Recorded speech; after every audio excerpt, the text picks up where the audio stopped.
si algo puso de manifiesto la pandemia, es el trabajo de las mujeres, lo que venía diciendo recién Susana, y realmente en el caso puntual de nuestra institución, del Sindicato de Amas de Casa de la República Argentina, nosotras podríamos decir que estamos dando, como diría Pimpi Colombo, saltos mortales de alegría, porque hace casi 4 décadas que hemos dedicado buena parte de nuestra militancia y de nuestro tiempo, institucional y políticamente hablando, justamente a realizar distintos tipos de investigaciones y tareas que tienen por objetivo justamente visibilizar ese trabajo invisible, ese trabajo no remunerado, ese trabajo que es sostén de la sociedad y que realmente hoy entendemos que han ocurrido 2 hechos que creo que hay que analizar un poco sociológicamente también,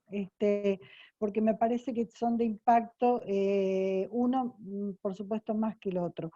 El primero, la pandemia, con todo lo que eso implica, y el segundo es el resurgimiento o esta nueva ola de feminismo que viene teniendo ya 4 o 5 años, 3, 4 años, digamos, en donde una nueva generación se suma a sostener banderas que tienen que ver con la igualdad de oportunidades, que tienen que ver con el reconocimiento de las identidades, que tienen que ver con el lugar de las mujeres, pero que, entre otras cosas, sumado al aborto y a tantas otras banderas que se han puesto de manifiesto, creo que el reconocimiento y la visibilización del trabajo no remunerado ocupa un lugar hegemónico en la agenda feminista hoy.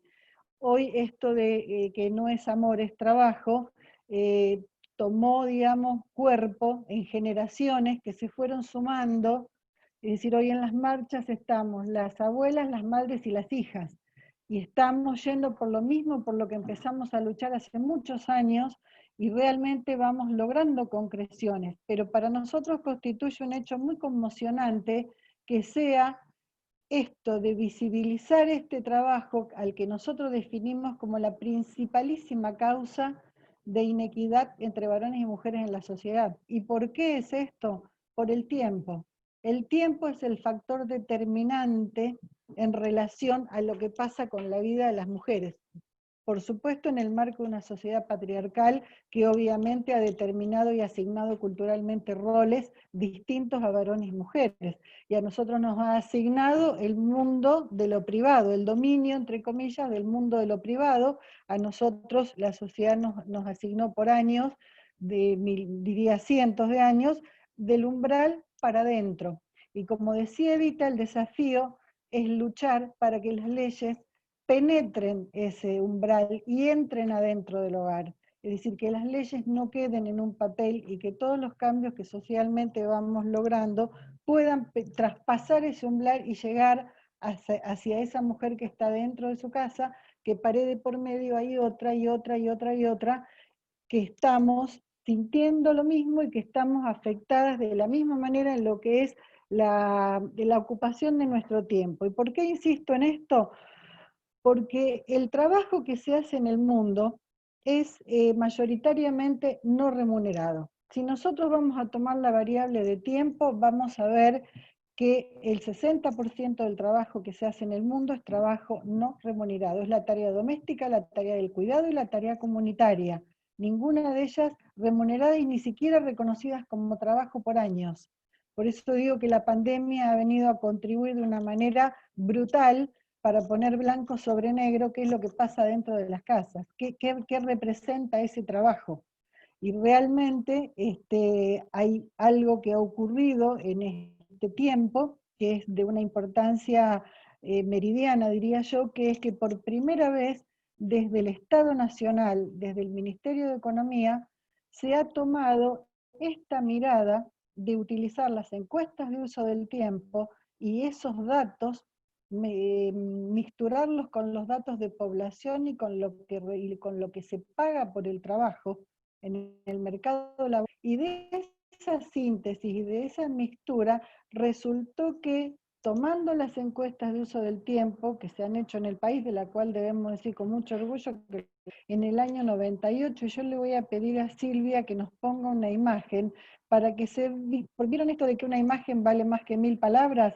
Bueno, esta imagen que les voy a poner ahora es la vida de las mujeres y lo que es el trabajo en la vida de las mujeres. ¿La tenés, Silvia, ahí? Si no la tenés, la muestro yo. Es esta imagen.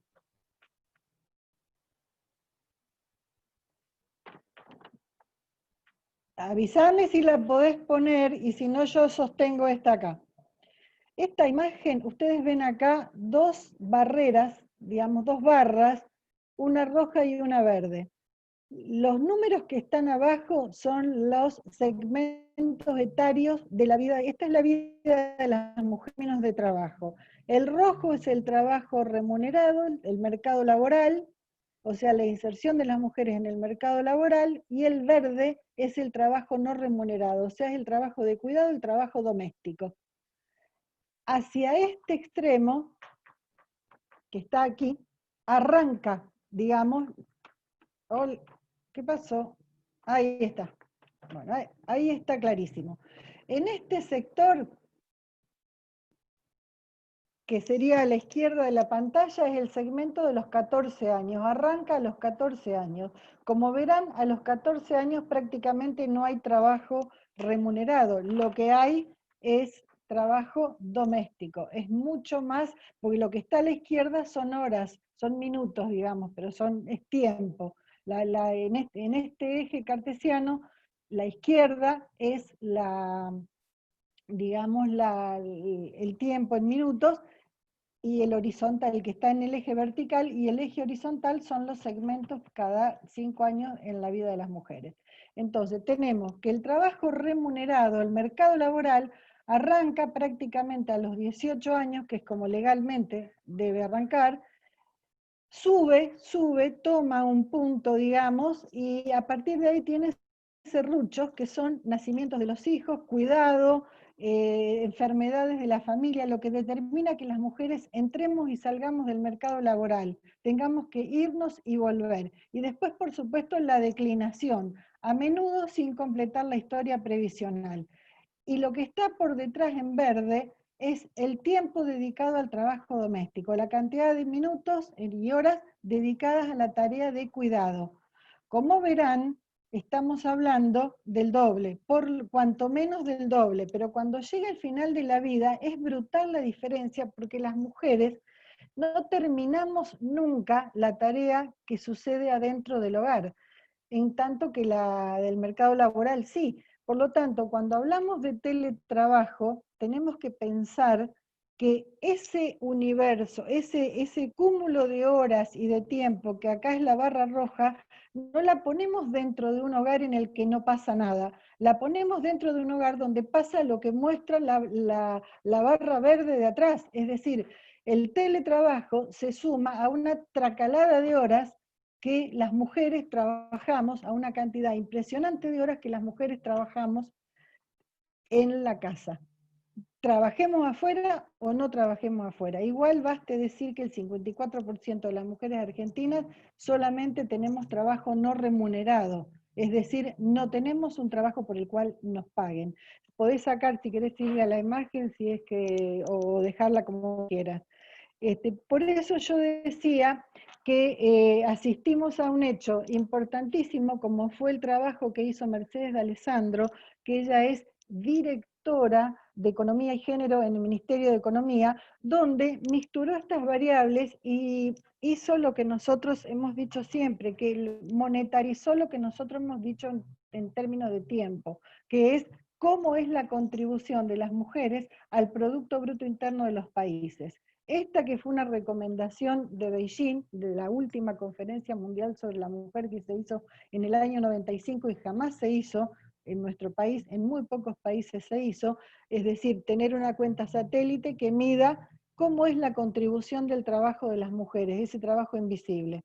Bueno, lo que ha hecho este estudio, que es de reciente publicación, viene a demostrar que la contribución de las mujeres al Producto Bruto Interno, o lo que constituye el trabajo no remunerado, equivale al 16% si nosotros lo monetarizamos, es decir, si le hacemos un promedio y le ponemos en plata, digamos, lo que se paga por la tarea del cuidado, equivalen aproximadamente a 4.000 millones de pesos.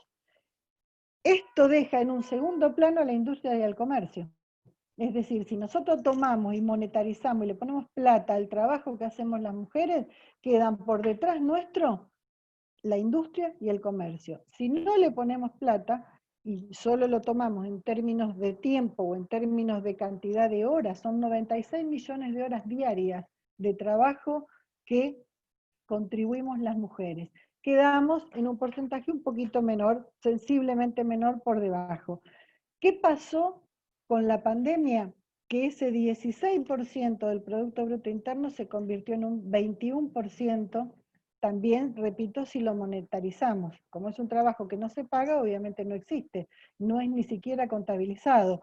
Pero entonces aquí es donde, de alguna manera, podemos decir que estamos atravesando momentos en los cuales, por todo lo que ya sabemos, la pandemia lo ha puesto desde el cierre de escuelas, jardines, guarderías, presencia de toda la familia dentro de la casa todo el tiempo, etcétera, etcétera. Apoyo psicológico, apoyo escolar, que, digamos, en términos de dar clases, ya ni siquiera de ver que los niños o las niñas hagan las tareas, ya directamente hacerte cargo de reforzar una clase, de reforzar contenido, de involucrarte en la cuestión educativa de una manera distinta, de sostener, como decía hoy Susana muy bien, todo lo que es sostener el atravesar este tiempo terrible. Entonces, me parece que estamos atravesando un tiempo que para nosotras es muy bueno porque el Estado nacional y también el Estado provincial se han puesto al hombro este tema, es decir, el trabajo no remunerado dejó de ser invisible, al menos comenzó a dejar de ser invisible. Hoy no podemos decir que tenemos miles de políticas públicas que reviertan la situación, pero sí decimos que hay una serie de políticas públicas, por ejemplo, el IFE, el ingreso familiar, sí, es lo mismo, tiene el mismo sentido en relación al trabajo de las mujeres que ocurrió, por ejemplo, con la asignación universal por hijo u otro tipo de políticas como el plan Jefas y Jefes de Hogar. Fue poner dinero en las manos de las mujeres, adentro del hogar. Y creo que hoy eso, si bien no podemos decir que todavía signifique lo que Evita quería, que era el reconocimiento económico de esa tarea que por invisible no era menos importante, como decía ella, creo que son pasos que vamos dando porque es una de las, digamos, brechas o una de las situaciones o de las líneas de trabajo que nosotras hemos tomado desde el SACRA. La generación de políticas públicas que tiendan a ese reconocimiento y a esa valorización. La otra es, por supuesto, trabajar para crear conciencia y convertir en más equitativa y más justa la distribución de las tareas que se hacen adentro del hogar. Eso es como, diría, como básico. Desde el SACRA nosotras nos planteamos ese reconocimiento, nos planteamos trabajar en un plexo normativo que tienda a generar políticas públicas que vayan en nuestro auxilio o que vayan en el soporte de un reconocimiento económico y de una forma más justa y humana de realización de estas tareas. Y por supuesto, trabajar también en el reconocimiento que tiene, digamos que debe tener este trabajo, que como vemos es insustituible, es el único que creció notablemente con la pandemia.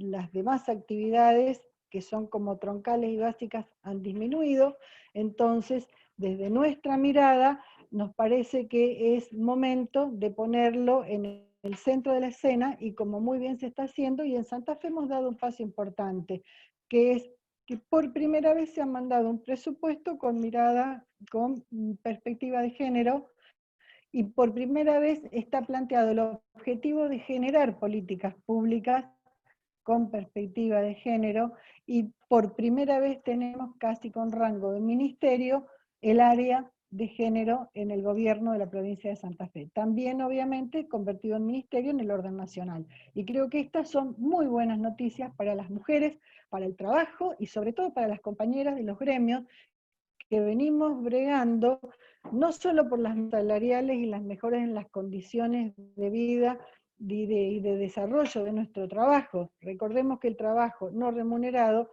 tampoco tiene descanso, ART o reconocimiento, acceso a la salud, seguridad social, aportes, jubilación, no tiene nada de eso. Ni siquiera a veces la visibilidad de que está hecho, porque es el trabajo que se ve cuando no está hecho.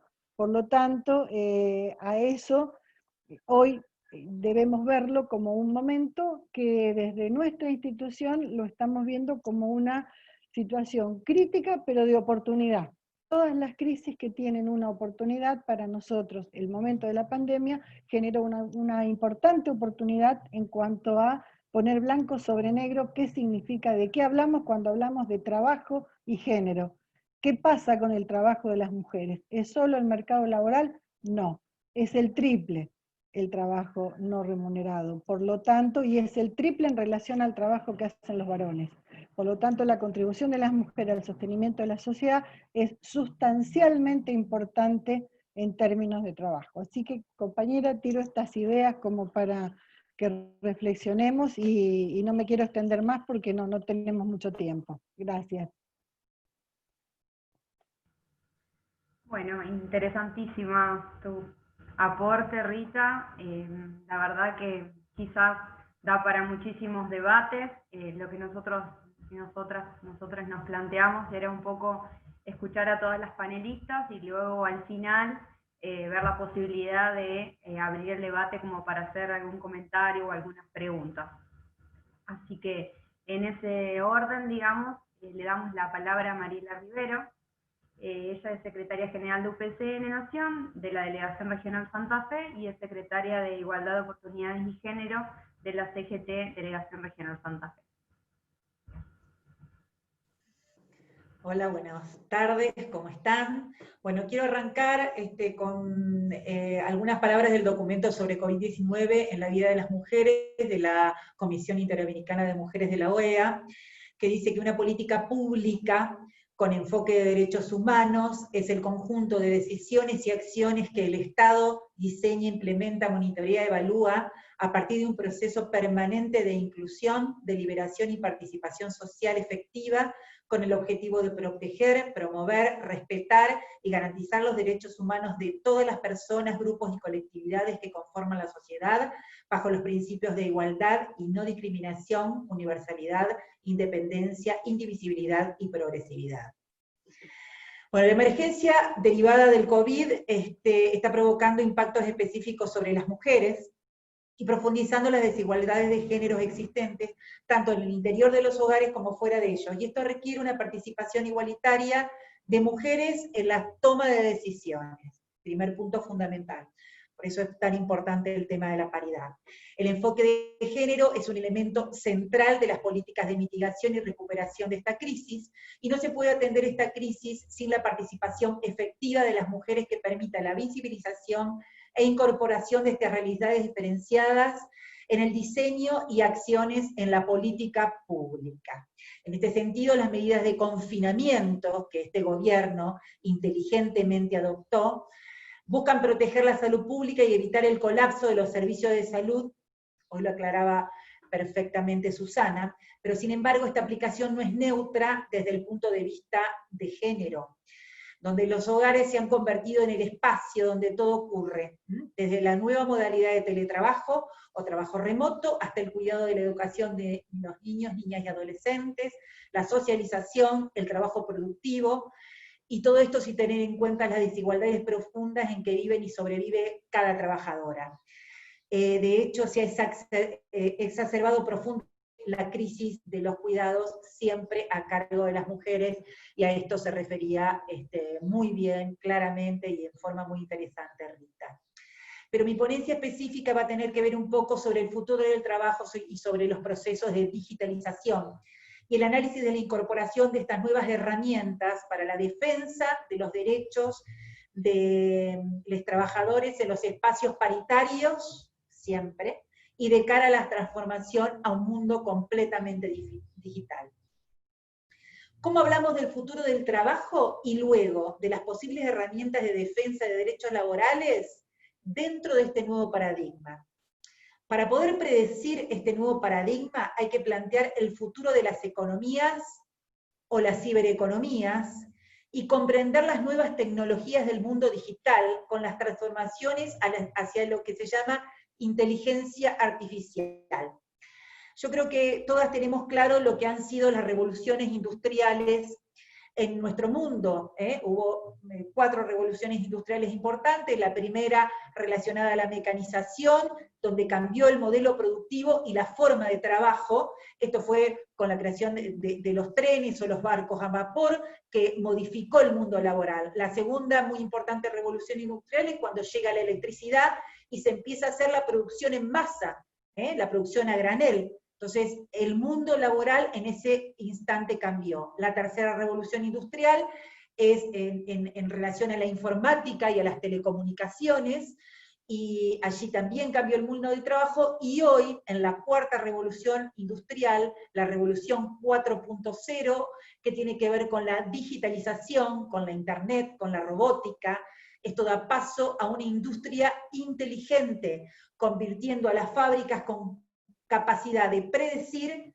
planear, controlar, producir lo que se genera, y esto, producir lo que genera mayor valor. O sea, producen justamente, estudian lo que genera mayor valor, y eso es lo que se produce a través de la intervención de estos algoritmos que se generan con esta nueva revolución industrial. Entonces, esta revolución se entiende desde la acumulación de los datos y la lectura de la interrelación de estos datos a través de lo que se llama algoritmos, una palabra que vamos a tener que tener muy presentes a partir de ahora. Desde que se empezaron a usar estas tecnologías de la información y comunicación, muchos la vemos con una sigla que se llama TICs, de forma acelerada a partir de las 90 y después se disparó en los 2000, esto acumuló al día de hoy todo tipo de datos sobre cada uno de nosotros en lo que se llama Big Data o macrodatos. Así se empezó a conformar una inteligencia sobre o a través de nuestras búsquedas acumuladas en los buscadores de Internet. De los datos de cada uno de nosotros, cada vez que vamos tipeando en nuestros dispositivos celulares o en nuestras computadoras, esto va formando esta Big Data.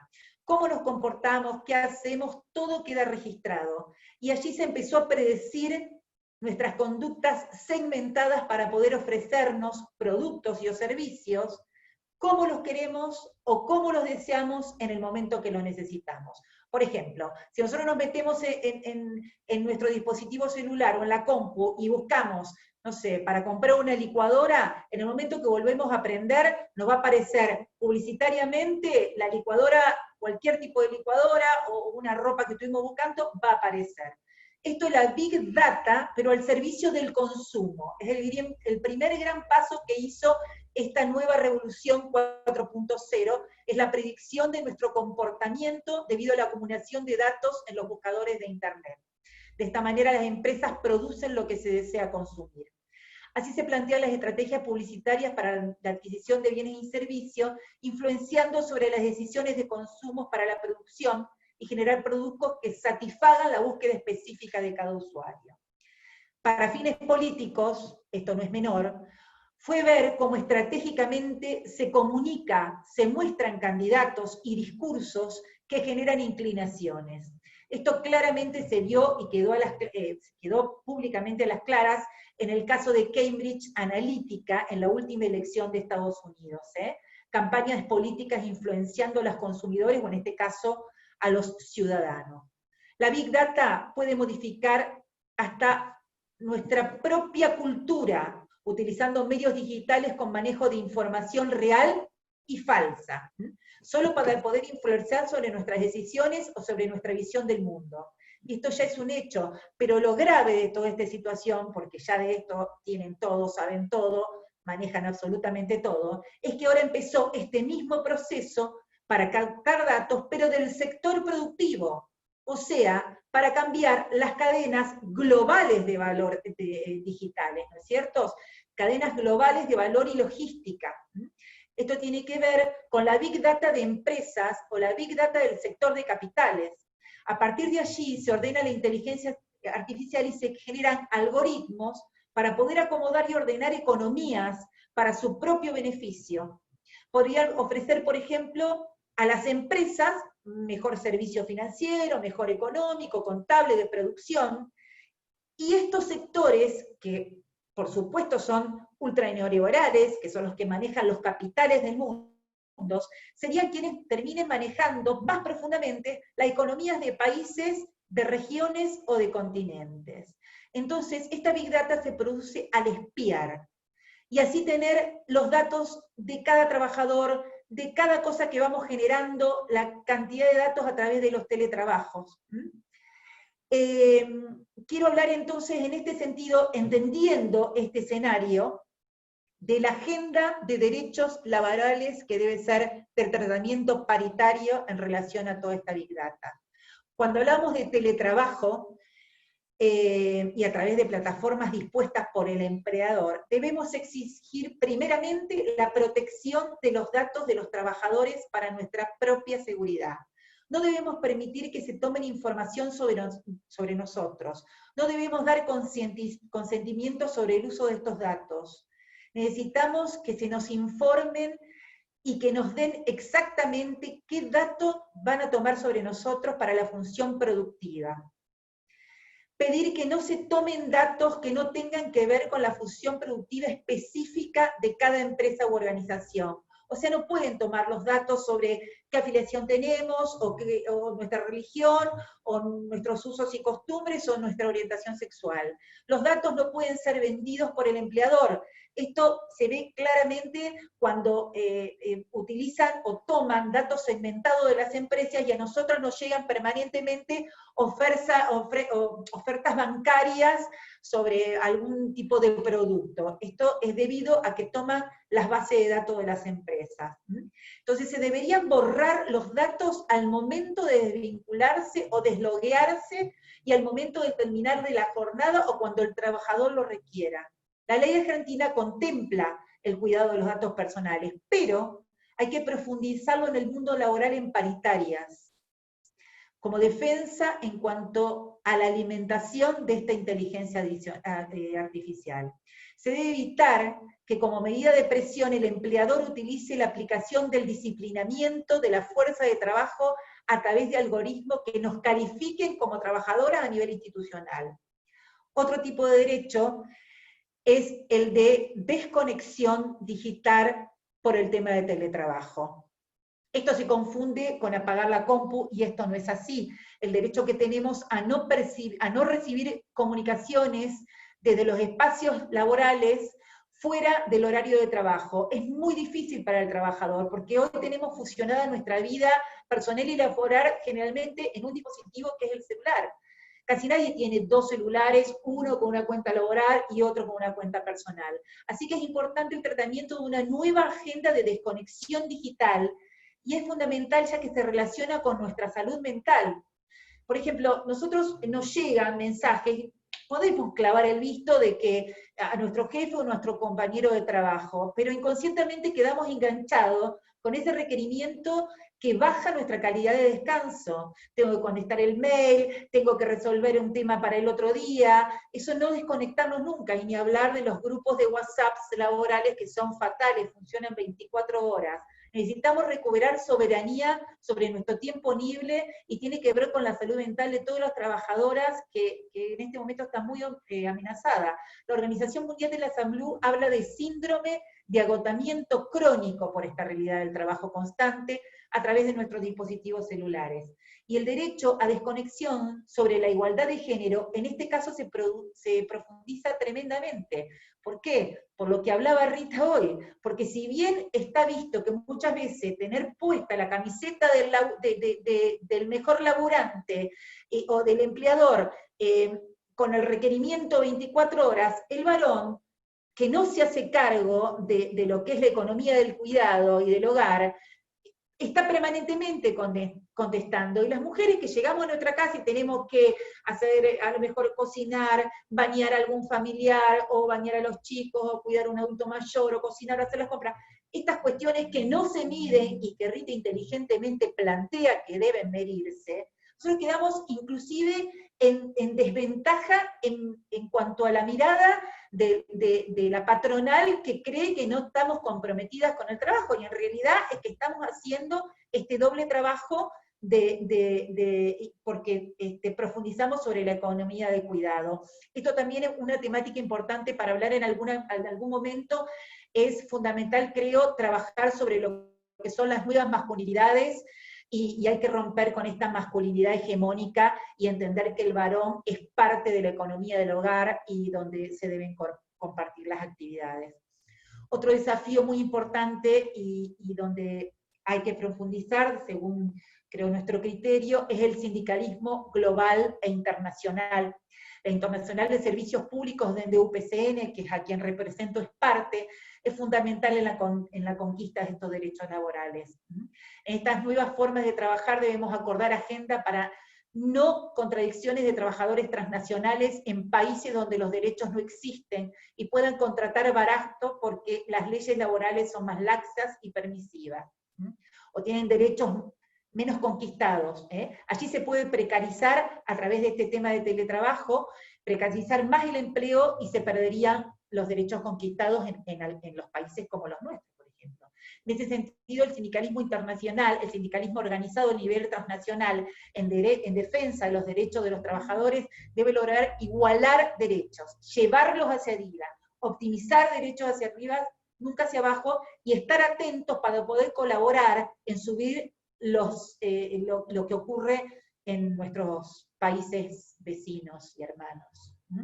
Por eso el sindicalismo global es una pieza clave. Financiar programas de desarrollo sobre soberanía digital para no estar esclavizados en este colonialismo digital. La tecnología no se desarrolla en América Latina. Los principales desarrolladores de punta hoy a nivel global son Estados Unidos y China. Ellos son los desarrolladores de las plataformas de base de que toda la humanidad hoy utiliza. Hoy somos somos usuarios de los países líderes de estas plataformas. Las tecnologías están diseñadas en otros países y lo hacen bajo sus parámetros culturales, y eso es muy importante saberlo para cuidar nuestra cultura. Hay riesgo de perder la cultura de los diferentes países, y son privatizadores de manera indirecta de los servicios públicos. Sobre todo en los sectores estratégicos, hoy podemos permitir que las potencias transnacionales sean las que nos impartan y distribuyan cultura. Esto se vio claramente hoy en pandemia, cuando nuestros chicos usaban para tener clases lo que se llama, o lo que es Google Classroom. Google Classroom es una plataforma americana, y todo ese dato de la educación de nuestros hijos, lo que nuestros hijos dicen y desean y conversan, quedan en estas plataformas que son las que concentran la Big Data en Estados Unidos, y no en nuestro Ministerio de Educación, porque perdemos esa situación. Por eso hay una privatización directa de todos estos servicios públicos o privados que dependen de este oligopolio entre Estados Unidos y China, que son estos dos modelos extremos de economías digitales en una disputa claramente geopolítica. Debemos tener una tercera opción, debemos lograr tener una soberanía digital donde haya participación público y privada de trabajadores, consumidores, ciudadanos protegidos en sus datos, y que se puedan armar acuerdos para cada tecnología. Por ejemplo, para educación debe pactarse una plataforma con los sindicatos del sector educativo, lo mismo para la salud, Susana. Para los sindicatos relacionados con sanidad, para cada sector de trabajadores a través de sus representaciones sindicales y en acuerdos siempre paritarios. Es muy importante tratar estos temas con urgencia, que quedan a las claras, es una cuestión de derechos. El Estado no debe ser una aspirada de data, porque estaríamos en riesgo en caso también de que haya un cambio de gobierno. Por eso tienen que haber, no tenemos que permitir una dominación a través de las tecnologías. creo que debemos pensar colectivamente en esta nueva sociedad y en este nuevo horizonte. Y creo que con esto ya terminé mi ponencia. Muchísimas gracias y tomemos conciencia de que somos víctimas de estas hiperplataformas que están tomando todos nuestros datos y que en el futuro tenemos que lograr una soberanía digital, que es fundamental. Muchas gracias. Buenísimo, Marie. Muy interesante también tus aportes. Le damos paso, en este caso, a Ana María Baroni. Ella es secretaria de Formación Sindical y profesional de la CGT de la Delegación Regional Santa Fe.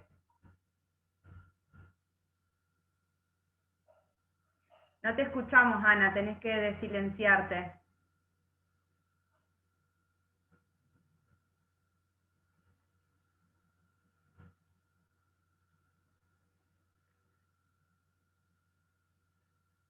Ana, activa el audio. Ahí está. ¿Ahora? Ahora sí, Ana, adelante. Bueno. Les decía que era una gran alegría volver a encontrarme con ustedes y saludando a todas las que se han conectado recientemente. Hoy trataré de sintetizar en este corto tiempo la lucha de las mujeres desde sus comienzos y expresar cuál debe ser el compromiso de la mujer hoy en día, especialmente las sindicalistas, aunque sé que todas ustedes lo deben tener más claro que yo. Reeditando un análisis presentado en su momento en un encuentro en el Sindicato del Seguro, quiero compartir con ustedes algunas de esas precisiones acerca de la mujer argentina, su protagonismo y participación, hechos y luchas incesantes que nos llevaron a que hoy nos podamos enfrentar más empoderadas que nunca a esta pandemia tan perjudicial, especialmente para las mujeres.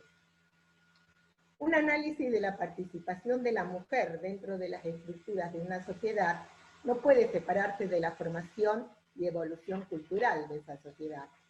Comenzando con una visión histórica universal, desde la prehistoria, desde temprana edad, recibimos la imagen de una mujer arrastrada de los cabellos por un hombre, y aunque en una simbolización de conquista-amor, no deja de ser la expresión del sometimiento mujer-hombre.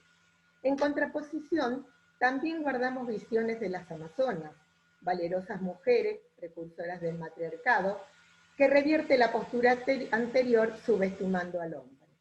Entre estas dos alternativas aparecen las espartanas, que comprenden la importancia que la mujer tiene en el Estado. Se forman así bajo la concepción del principio que establece que educar al niño es formar al hombre. Así toma su lugar de madre bastión de la familia y a través de los años logra mancomunarse en su doble rol, buscando así una participación más activa en la sociedad. Si nos enfocamos en Latinoamérica, vemos que cuando los conquistadores invadieron América Central y América del Sur, se encontraron con la igualdad de hombres y mujeres.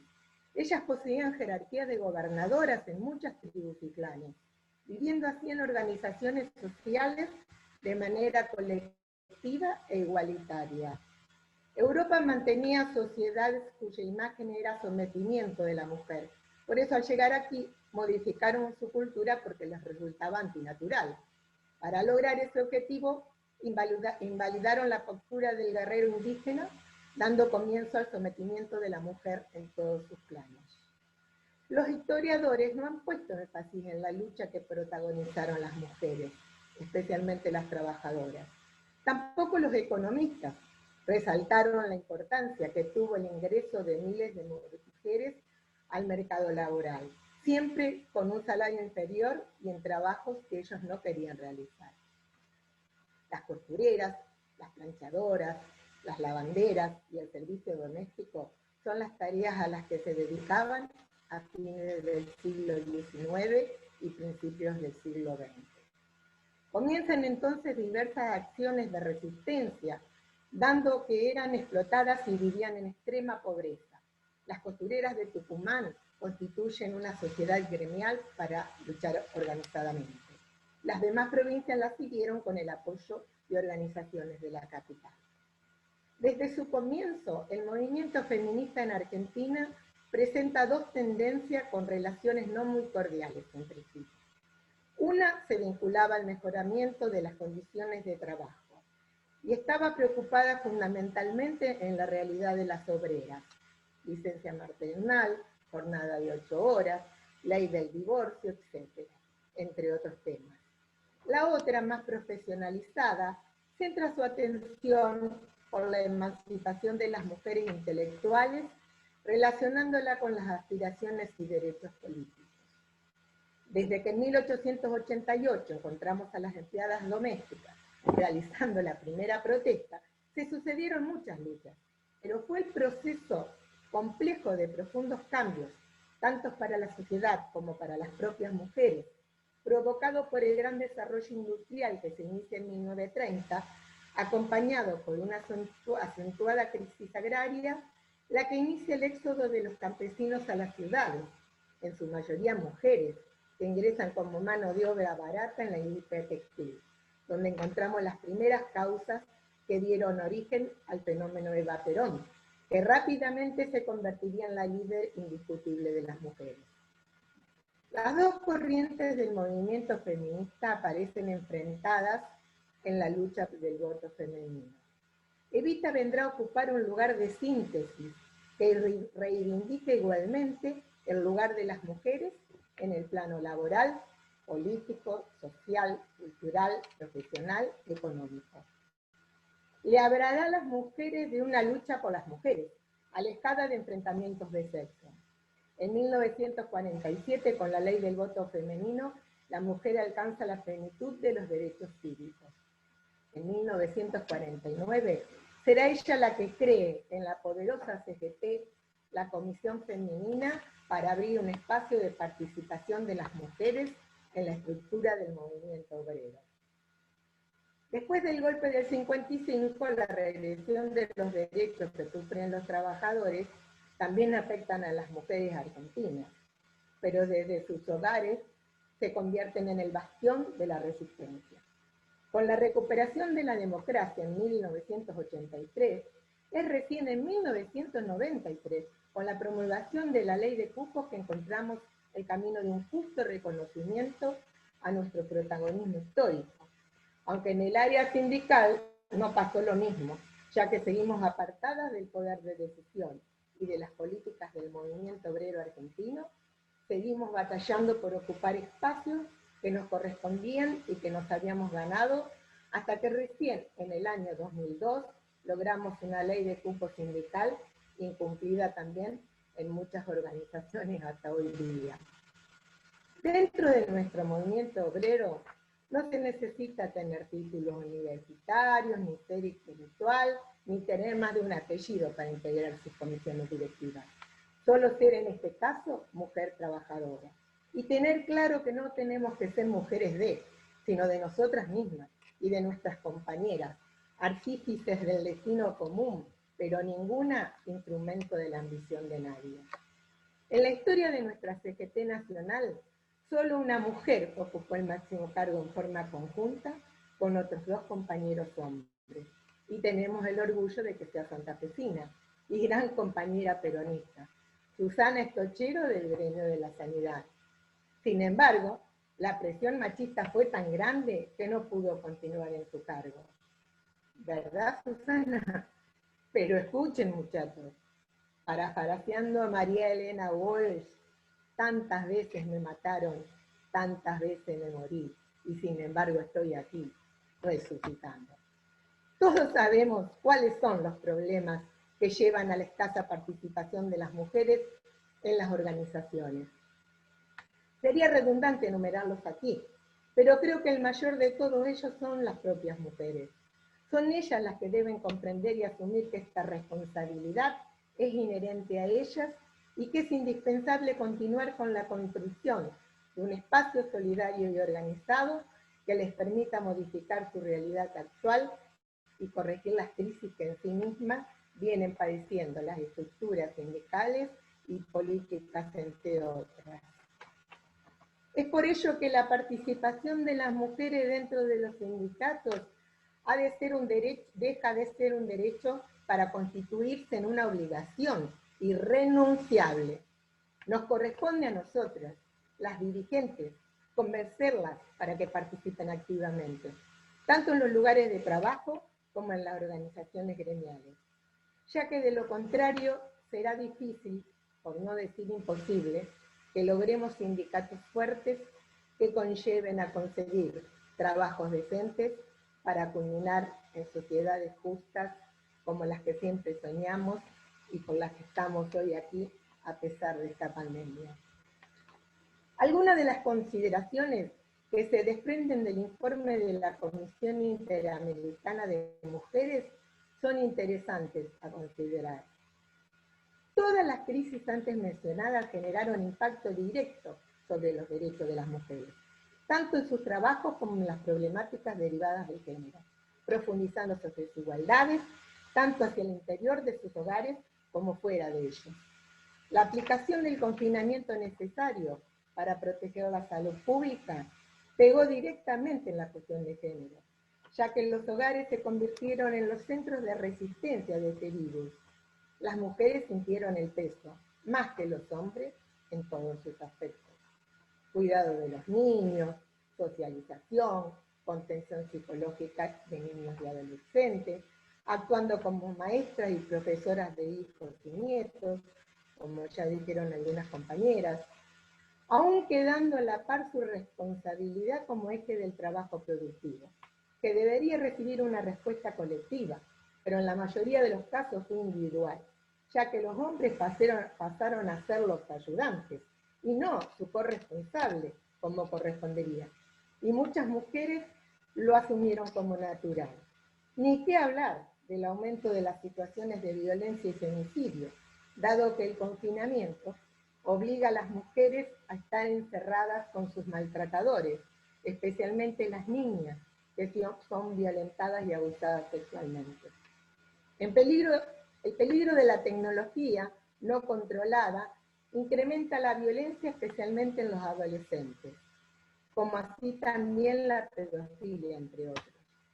Esto se agrava porque los servicios de atención y prevención para las mujeres en la mayoría de los países no está diseñada para responder a esta situación, derivada de la emergencia sanitaria por COVID-19. Los gobiernos deberían implementar y adecuar infraestructuras de albergues para estas mujeres y sus familias. Y la tecnología debe convertirse en un medio facilitador a través de medios como, por ejemplo, como decía Mariela, la tecnología inteligente, botones antipánico, geolocalización y uso de las redes sociales, entre otras. Fuera de los hogares se convierten en puntales de la lucha, como es, por ejemplo, el sector de la sanidad, como decía Susana, o en centros de cuidados de ancianos o discapacitados. Esto se agrava en el sector informal, dado que fue el más perjudicado en esta pandemia, y las mujeres son mayoría mal pagadas, por supuesto. Es imprescindible entonces asegurar la participación en igualdad de condiciones, asegurando la participación activa en los gabinetes de respuesta a la crisis, ya que a nivel internacional algunos sectores están aprovechando para cuestionar consensos básicos logrados por años de lucha y asegurados en las convenciones internacionales, mediante convenios firmados por casi todas las naciones del mundo. La lucha durante y post-COVID debe centrarse en ocupar espacios en todos los ámbitos de toma de decisiones, donde se discutan o peligren sus derechos, como por ejemplo seguridad, violencia de género, derechos laborales, económicos, salud sexual y reproductiva, enfoques intersectoriales. Las decisiones económicas que tomen los distintos estados impactan directamente sobre las mujeres. La OMS señala que las mujeres proporcionan la salud y los hombres la lideran, y que lograr la igualdad de género en este sector llevará 202 años. Creo que no es necesario decirle que no vamos a permitir que sean tantos, ¿verdad? En el área del trabajo, los primeros datos globales señalan que los sectores de la economía más afectados por el COVID-19 son el comercio al por menor, servicios de comidas, industrias manufactureras y servicios de alojamiento. ¿Y quiénes son las mayorías trabajando en estas áreas? Obviamente las mujeres. Por eso, y para terminar, insisto con el tema de la organización. Entiendo que organizarnos no es juntar voluntades, mujeres, sino unir voluntades.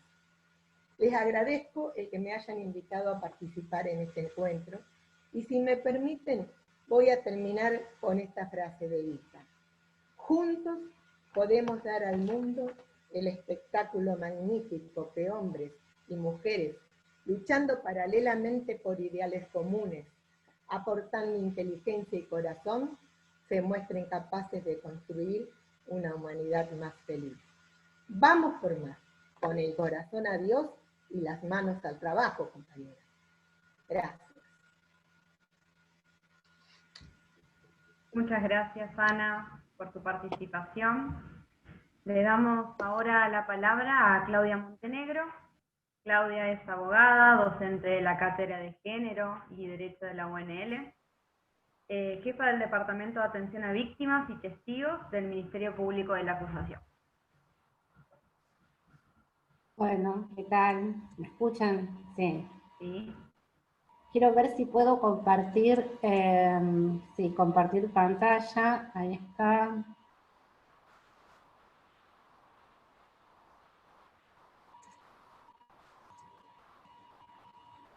Dice, el anfitrión inhabilitó la función de compartir las pantallas de los participantes. ¿Se puede habilitar? Aguantame un segundito que ya estoy en eso, a ver si...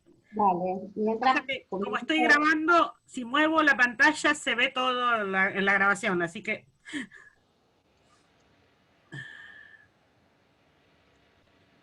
A ver si pongo de nuevo. Claudia Monte. Bueno, mientras vemos cómo hacemos, les quiero agradecer la invitación, especialmente a Mariela y a todas, y quiero decir que la mirada que yo tengo la traigo de otro lugar que tiene que ver con la universidad, pero tiene que ver también con el estrecho lugar de la atención a las víctimas de violencia. En el lugar en el que estoy, escucho a muchísimas mujeres en el relato de todas las situaciones que componen la violencia de género. Perdón, Claudia, la interrupción. Ahí te habilité. Ya está. Perfecto. Y que tienen como minuto.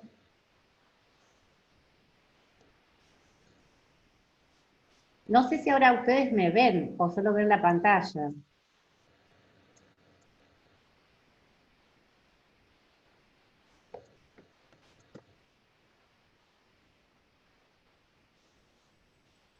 Perdón, si compartís la pantalla, vamos a ver la pantalla. Solo ver la pantalla. Sí. Bueno, entonces empiezo primero haciendo algunos comentarios en relación a esto. Esto del relato de las mujeres que tiene que ver con las violencias cotidianas y esta violencia de género que tiene una composición tan fuerte, que tiene que ver con la violencia económica y que yo creo que es generalmente de la que menos se habla y a la que menos respuestas tenemos. Y por lo menos desde el Poder Judicial también la dificultad de encontrar estas respuestas. Sabemos que tenemos una ley que es magnífica, que desciende, digo yo, del Tratado de Belén do Pará, que es la 26485, que es la 3348 en la provincia de Santa Fe, pero tenemos una gran dificultad para la aplicación de esta ley. Hay quienes dicen que es un león sin dientes. Yo diría que es una tigresa con dientes poco afilados, pero que ha sido una tigresa esta ley porque nos ha permitido también a las mujeres hablar de lo que es la violencia, poderle dar un significado real y verla en todas sus dimensiones, porque la ley menciona todas las dimensiones de la violencia y entre ellas la patrimonial y la económica. yo traje en el Power un poco algo de lo que ustedes todas ya saben, que tiene que ver con lo que es género, la diferencia entre género y mujeres, que generalmente confundimos o habitualmente decimos, cuando estamos hablando de género, ¿de qué hablamos? ¿Hablamos de mujeres? Bueno, podemos decir que podríamos hablar casi de 3 dimensiones de esta palabra género. Por un lado tenemos la dimensión que tiene que ver con calificar una especie. Por otro lado tenemos el sinónimo de género, o la traducción, perdón, no el sinónimo, la traducción de género, de gender. Entonces estaríamos hablando del género, pero asociado más a una cuestión de... no es exactamente la utilización que se le dio en Estados Unidos a esta palabra la que le ha dado después la Academia Feminista. Entonces la Academia Feminista dice que cuando hablamos de género hablamos de estos roles que son asignados porque nacemos varones o mujeres. Y esta construcción que se hace a partir de estos roles, esta construcción que se hace sobre esos roles que mencionaron tanto Rita como Mariela y como Ana, que tiene que ver con lo que nos toca, ¿no? Lo que nos toca a las mujeres. Que decían esto del umbral para adentro. Estamos adentro, nos tocó lo privado. Y sobre eso que nos tocó, sobre eso privado que nos tocó, también nos tocó hacernos cargo del trabajo de cuidado. Y el trabajo de cuidado, que no es llamado trabajo de cuidado, porque generalmente se lo llama, es una actividad el cuidado, no se la llama trabajo, y voy a hacer mención de una anécdota. Mi madre, que tiene 86 años, me contaba que cuando se hizo el último censo, fueron a la casa de ella y le preguntaron si ella trabajaba. Mi mamá ya estaba jubilada, y entonces ella me preguntaron si trabajaba, y yo les dije que sí. Y le dije, mamá, pero ¿vos trabajás? Y me dijo, ¿cómo que no trabajo? ¿Cómo estás diciendo que yo no trabajo? Y sí, le digo, pero te lo preguntaba en el otro sentido. Bueno, me dijo, que pregunten bien porque yo trabajo, y trabajo todos los días. Cosa que para mí, además, fue una enseñanza esto de qué se pregunta, cómo preguntamos, qué decimos, hasta dónde están estos estereotipos de género, también están adentro nuestro, tan absolutamente internalizados. Y algo que contaba hoy Rita, que yo había leído además lo mismo, y ahora les voy a mostrar algunos datos de la encuesta, de las encuestas, ¿no?, sobre el uso del tiempo de mujeres y varones. Las situaciones, las encuestas que se hicieron sobre el uso del tiempo en 74 países indican que 2 millones de personas trabajan 8 horas diarias sin recibir ninguna remuneración. Estos ingresos son el 9% del PBI mundial. El 82% de este trabajo corresponde al trabajo doméstico, y es el que hacemos las mujeres. En las sociedades cambiantes, en estas sociedades donde la familia además no es aquella familia que nosotras conocíamos, yo por lo menos, esta idea que teníamos, porque creo que asociamos muchísimo, hoy no hablamos de familias, sino que hablamos de familias, de una gran diversidad de familias, el tema de los lugares de trabajo, y el envejecimiento de la población, le ponen un tic, digamos, de urgencia a resolver este tema de la discriminación entre varones y mujeres. Y ahora voy a compartir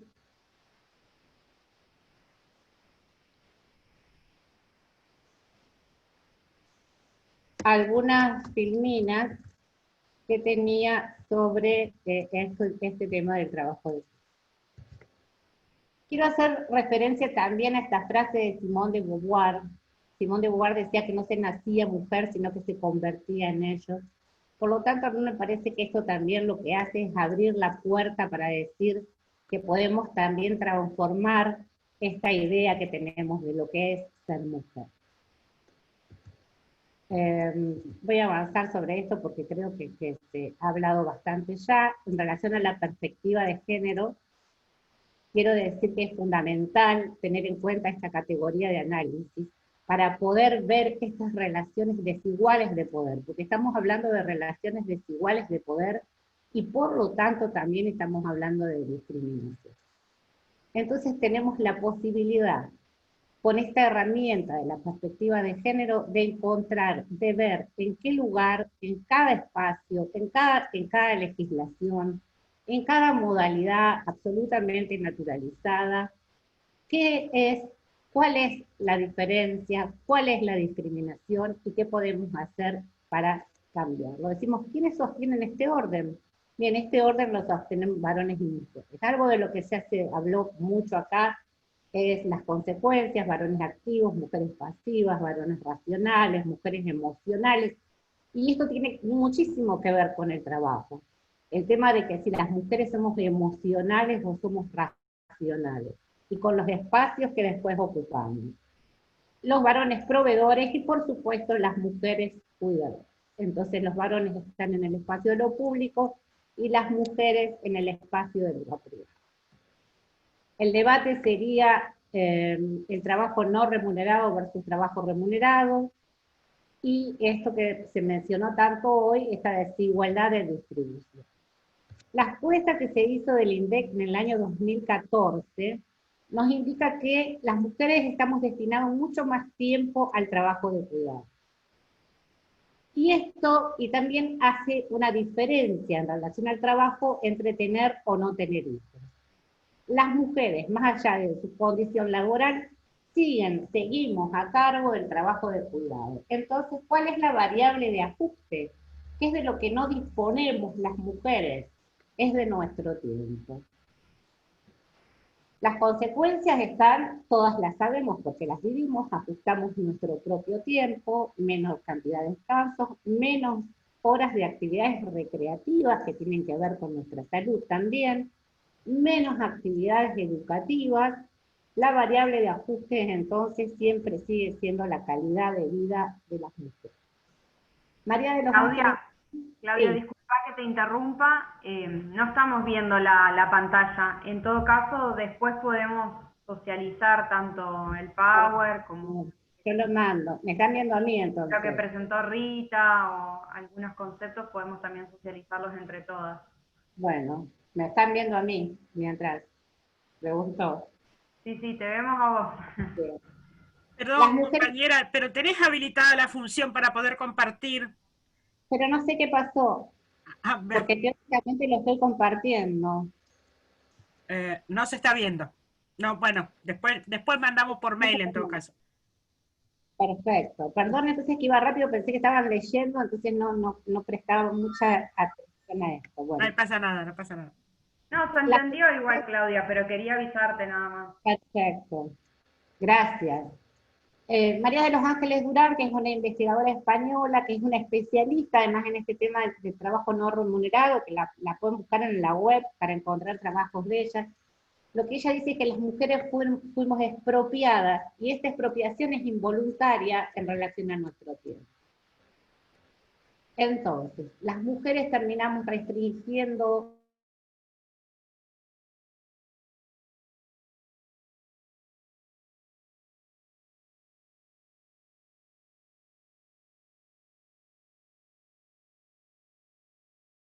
porque hay varones que sí quieren cuidar y se ven restringidos en su derecho a cuidar. Algunos quieren hacerlo y no pueden hacerlo, y además pesa sobre los varones la imagen de que son los proveedores del hogar, lo que también tiene consecuencias para nosotras, para las mujeres, ¿no? No necesitamos ganar tanto dinero, o no podemos discutir tanto en relación a nuestros ingresos. Hay muchísimos estudios que ustedes conocen mucho mejor que yo sobre lo que ganamos las mujeres en relación a lo que ganan los varones. Entonces, nadie puede decidir plenamente cómo cuidar, a quién cuidar, y si hacerlo o no hacerlo. La OIT en el informe mundial del 2019 dice que a nivel mundial, del 16% al 22%, dice que existe una diferencia del 16 al 22% entre los ingresos de varones y mujeres. A las mujeres se les exige, no es que se les exija abiertamente, sino que son exigencias ocultas, ¿no? mayor educación para las mismas categorías. Las empresas que son empresas feminizadas tienen menores salarios, aún conducidas por mujeres. Y en relación a la brecha por maternidad, Mongolia y Sudáfrica, las mujeres con hijos reciben un 30%, Canadá, Mongolia y Sudáfrica un 1% menos de salario, pero en Turquía tenemos un 30% menos de salario. Y esto puede ser que tenga que ver con la reducción del tiempo y las interrupciones. Voy a salir de aquí.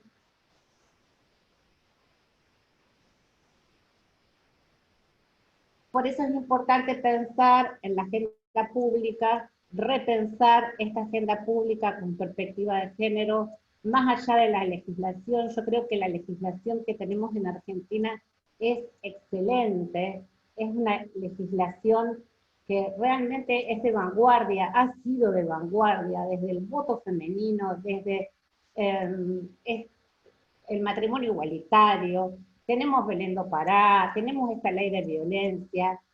Lo que hace falta, que también se dijo, lo dijeron todas las que me antecedieron hablando, necesitamos sí o sí paridad, necesitamos mujeres tomando decisiones, no solamente mujeres, necesitamos romper con el patriarcado, romper esta idea del patriarcado.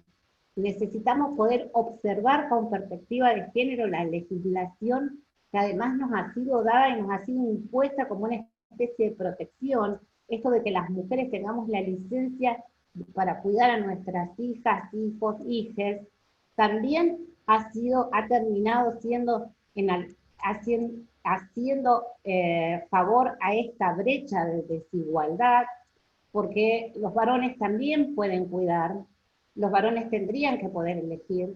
Esto ha abierto la puerta de que las mujeres tuviéramos menores salarios, tuviéramos menores oportunidades laborales.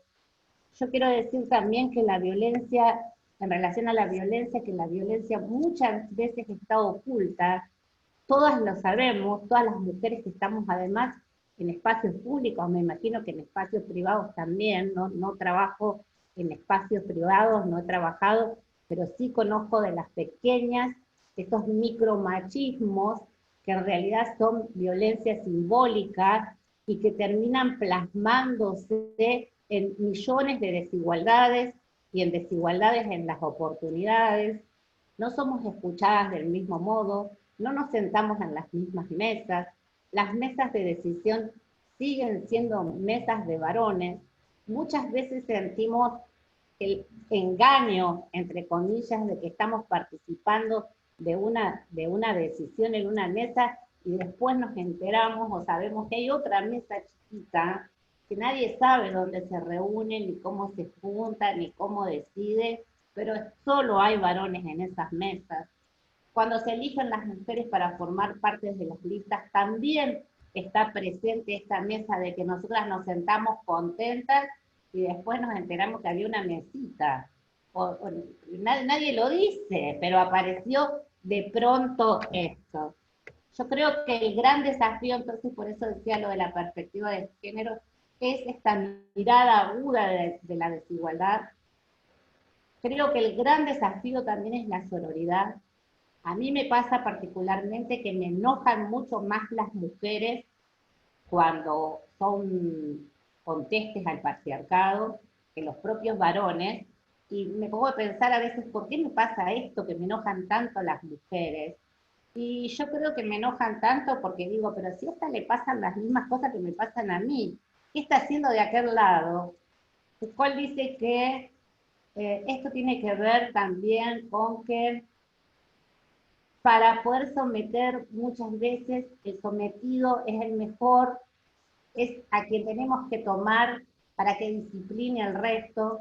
Entonces el capataz pertenece al mismo espacio que pertenecen los sometidos, digo. Entonces por eso entiendo que muchas veces las mujeres, porque también esto de la perspectiva de género atraviesa nuestras vidas, muchas mujeres les cuesta tanto reconocerlo.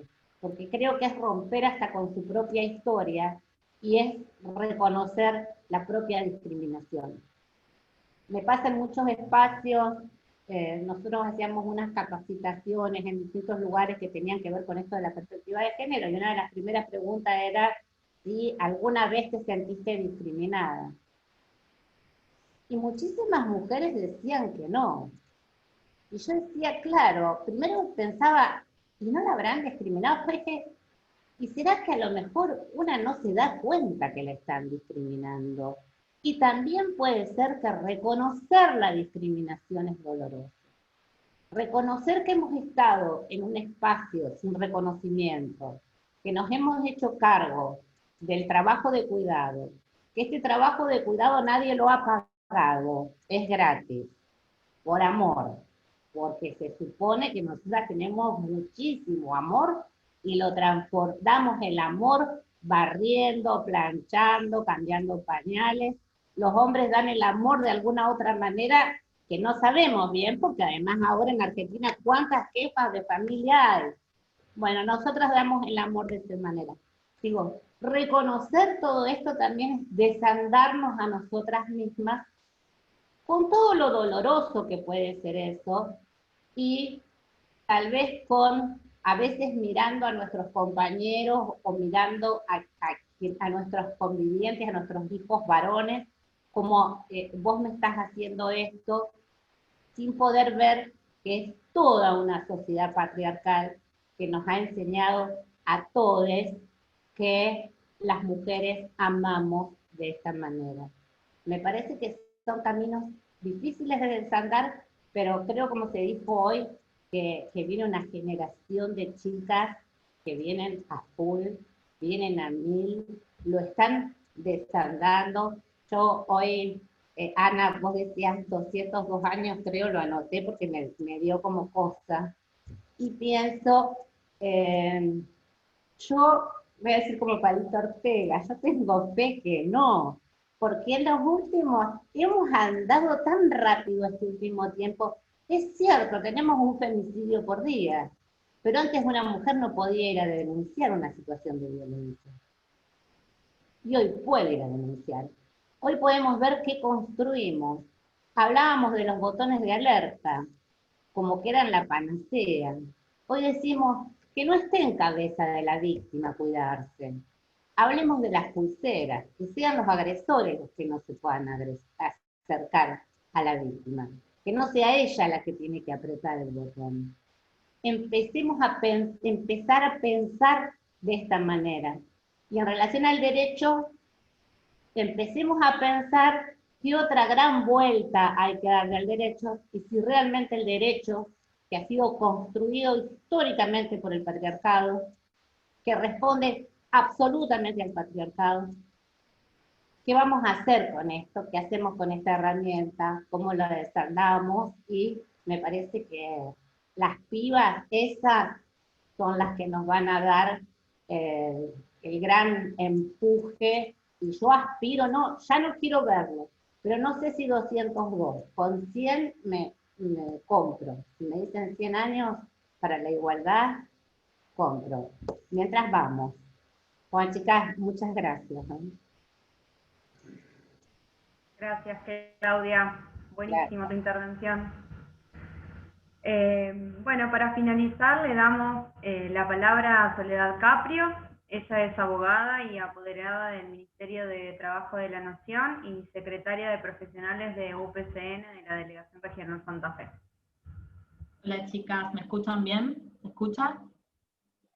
Bueno, yo también había hecho un Power, era muy sencillo, era con unos teléfonos útiles por el tema de la violencia de género y con estadísticas también de violencia de género, lo que se ha incrementado en la pandemia, y bueno, lo que veníamos hablando, pero después en todo caso lo pasamos aparte y me siguen viendo a mí por acá. Perdón, Sole, si querés lo comparto, yo lo tengo, al tuyo lo tengo.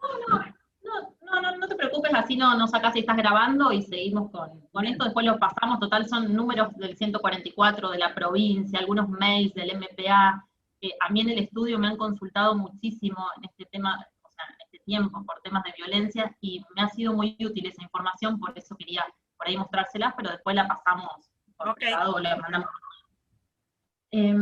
Bueno, los temas que hoy nos convocan, género, trabajo y pandemia, están tan estrechamente relacionados que me resultaba difícil abordar uno de ellos sin que aparezcan referencias a los otros y a la violencia doméstica, al desempleo, a los trabajos de cuidado no remunerados, al teletrabajo, a la desigualdad entre hombres y mujeres. Cuando quería armar el tema y puse estos tres grandes ítems, era imposible separarlos entre sí. Muy relacionado el género, el trabajo, la desigualdad. En un primer momento pensaba en preparar un trabajo más técnico, hablando de las leyes y los decretos que regulan el empleo en esta época de pandemia, o hablar de estadísticas de desempleo y empleo informal, estadísticas sobre el incremento de la violencia doméstica atravesada por el impacto del aislamiento social, pero después me pregunté, ¿para qué voy a hablar de esto si todas estamos viviendo en carne propia en mayor o en menor medida alguna de estas situaciones? Además, los medios de comunicación nos bombardean con esas noticias incansablemente día y noche. Cada una de nosotras afronta un día a día diferente, con altibajos, peleando por conseguir el peso, buscando precios porque no alcanza la plata, y en otros casos tratando de sobrevivir a la violencia doméstica.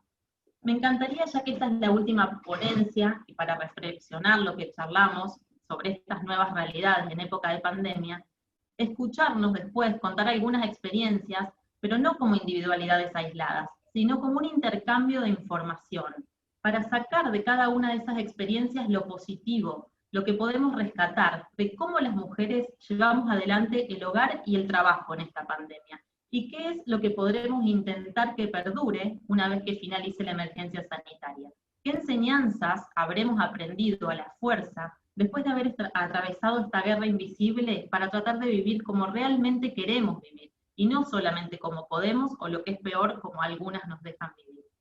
Con la llegada de la pandemia por el COVID y el aislamiento social preventivo y obligatorio se han modificado las diferentes realidades cotidianas, no solo en el aspecto rutinario de las actividades familiares como llevar a los chicos al colegio, ir a trabajar, hacer las compras, sino que ha repercutido gravemente, además de en el aspecto económico. No se puede determinar.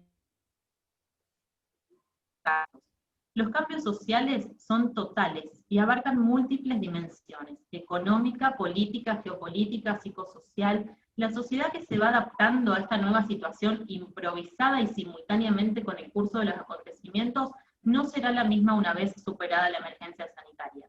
Si entendemos que esta crisis está cambiando en buena medida la manera en la que nos organicemos en el futuro, en la que trabajemos, en la que tomemos decisiones, cuidemos, enseñemos o produzcamos, ¿cómo no analizar su impacto en términos de género? Esta crisis nos afecta a las mujeres de manera extremadamente relevante en varias dimensiones: en las tareas de cuidado, que recaen mayormente sobre nosotras, mayor carga en las tareas domésticas, en el cuidado de los menores, sumado al cierre de los colegios, por la lucha cotidiana para que hagan las tareas, para que se conecten a los Zoom, y qué hablar en el área laboral. Muchas estamos haciendo trabajo remoto, changas, teletrabajo, trabajo presencial con jornada reducida, debiendo afrontar en esos casos gastos extras para el cuidado de los chicos que todavía hasta hoy no tienen las actividades habilitadas. Además, las mujeres partimos de una situación de desigualdad en el mercado del trabajo. A escala global, la pandemia ha provocado la suspensión de miles de empleos y un incremento enorme de las cifras de desempleo. Las mujeres engrosamos el mayor porcentaje de trabajadores a tiempo parcial y del trabajo informal en todo el mundo, que es precario y de baja remuneración. En el contexto de la crisis causada por el COVID, el porcentaje de mujeres que están perdiendo su empleo es mucho mayor que el de los hombres. Yo me pregunto ante este escenario, ¿en qué medida la crisis nos golpeará aún más a las mujeres y afectará nuestra autonomía económica, nuestra vulnerabilidad social y nuestra falta de participación política en cargos de decisión, por citar algunos ámbitos relevantes?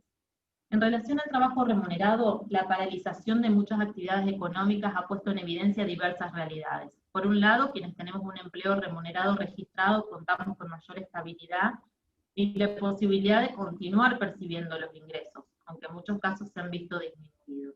Y quienes, por el contrario, están ocupadas en empleos asalariados no registrados, y más aún quienes tienen empleos eventuales o por cuenta propia o de generación de ingresos por día, han visto su situación de precariedad extremarse, y en muchos casos han llegado a la pérdida total de sus ingresos. Esta pandemia, que está provocando una profunda conmoción en nuestras economías y sociedades, ha subrayado la dependencia que la sociedad tiene de las mujeres. al tiempo que ha puesto de manifiesto las desigualdades estructurales en todos los ámbitos, ya sea el económico, el sanitario, la seguridad y la protección social. En tiempos de crisis, cuando los recursos escasean y la capacidad institucional se ve limitada, las mujeres nos enfrentamos a repercusiones desproporcionadas, con consecuencias de gran alcance que no hacen más que agravarse en contextos de fragilidad, conflicto y emergencia. Responder a la pandemia no solo requiere rectificar esas desigualdades históricas, sino también construir un mundo resiliente para el interés de todas las personas, pero fundamentalmente por las mujeres como principal sujeto de recuperación. Los datos emergentes tanto a nivel nacional como internacional muestran una tendencia muy preocupante. El COVID ha incrementado enormemente la violencia doméstica que se ve agravada por las presiones sanitarias y económicas, por las restricciones de movimiento, los hogares abarrotados y la reducción de la ayuda mutua. En Argentina las denuncias y las llamadas de emergencia relacionadas con la violencia doméstica se han disparado desde que se decretaron las medidas de aislamiento social. En la actualidad, estas restricciones de movimiento y la cuarentena han contribuido aún más a aislar de sus familiares, amistades y demás redes de apoyo a muchas mujeres que están atrapadas con sus maltratadores. Asimismo, el cierre de negocios no esenciales ha impedido que el trabajo ofrezca alivio a muchas sobrevivientes y ha aumentado la inseguridad económica que les dificulta aún más dejar a sus agresores. En contexto de violencia familiar y aumento de tensión debido al confinamiento, el riesgo de violencia de género aumenta. Para un sector muy amplio de la población argentina, el lema "quédate en casa" significa convivir con el agresor y no tener trabajo. Las personas que viven de changas la están pasando mal, los espacios de actividades recreativas están cerrados, algunos pibes no tienen contacto con las maestras por no tener internet o celular, repasan las fotocopias de las tareas entre los vecinos. Esto también genera ansiedades y frustraciones. En esta realidad, una situación de aislamiento social señala una situación de especial vulnerabilidad de las mujeres, generando un terreno fértil en el que estas situaciones se están multiplicando. Vale mencionar que resulta crucial articular procesos y canales más rápidos de recolección de información válida y confiable, para dar respuesta con mayor celeridad y de manera integral a quienes están sufriendo violencia. Yo creo que esta es una oportunidad para seguir incorporando con más fuerza que nunca el enfoque de género en muchos más aspectos, en la respuesta sanitaria, en las medidas sociales y económicas destinadas a afrontar las consecuencias, lo que redundaría en una superación de la crisis con mayor equidad y con mejores respuestas y políticas que pudiera aplicarse de ahora en más y para siempre. Cabe plantearse en qué medida los estereotipos y los roles de género pueden verse forzados por la crisis, o si por el contrario, son posibles medidas que impulsen cambios en esta distribución desigual entre hombres y mujeres que cuestionen esos roles de género asentados socialmente. La sociedad que salga de esta crisis con menor daño social posible dependerá en buena medida de que aplique una perspectiva de género transversal a todas las políticas y medidas que implemente para superarla. El mundo, hoy parado por estas circunstancias, nos desafía a pensar otras formas de organización y resistencia, nuevas y creativas, con la esperanza de poder reconstruir un mundo post-pandemia que se parezca cada vez más al que imaginamos. Y sinceramente creo que este es un tiempo de quiebre, en el que obligatoriamente nos vimos obligadas a parar, a reflexionar, a amigarnos en muchos casos con la tecnología. En este tiempo que marca un antes y un después en muchos aspectos, deberíamos ponernos a pensar qué medidas o acciones propositivas deberíamos iniciar o sostener, si ya se están aplicando a largo plazo, luego de haber atravesado esta pandemia para rescatar lo bueno y aprender de los errores. Y por último, para terminar, creo que no deberíamos volver a la misma normalidad, sino a una donde el trabajo y el tiempo se redistribuyan, donde las condiciones de trabajo, remunerado y no remunerado, se fortalezcan, donde las mujeres, pero fundamentalmente todas las personas, podamos elegir el trabajo que queremos hacer, y donde el empleo sea un medio de vida y no que el empleo nos lleve la vida. Nada más, una reflexión para terminar. Bárbaro, Sole. Ha resumido un poco el panel, Justo vino las realidades. ¿Cómo? No, que justo fue como un cierre de todo un poquito de cada una de las ponencias que fuimos haciendo. Sí, sí. Ha sido como una reflexión un poco de las ponencias. Tenemos unos minutitos más por si alguien quiere hacer algún aporte final. Claudia está levantando la mano. La veo. Perdón, Paula, tranquilas porque yo la hice de 3 horas, así que tenemos tiempo. Bueno.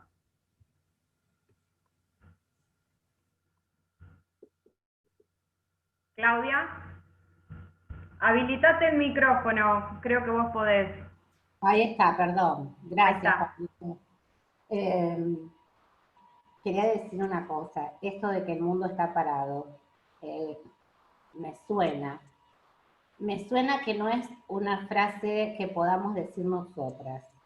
Yo creo que el mundo está parado, esto de que el mundo está parado, tiene que ver con lo masculino, tiene que ver con el afuera. Las mujeres sabemos que el mundo no está parado. El primer lema que hubo del paro de mujeres, me acuerdo para un 8 de marzo, ya no recuerdo qué año, pero hace más de 10 años seguro, el lema era: si paramos las mujeres para el mundo.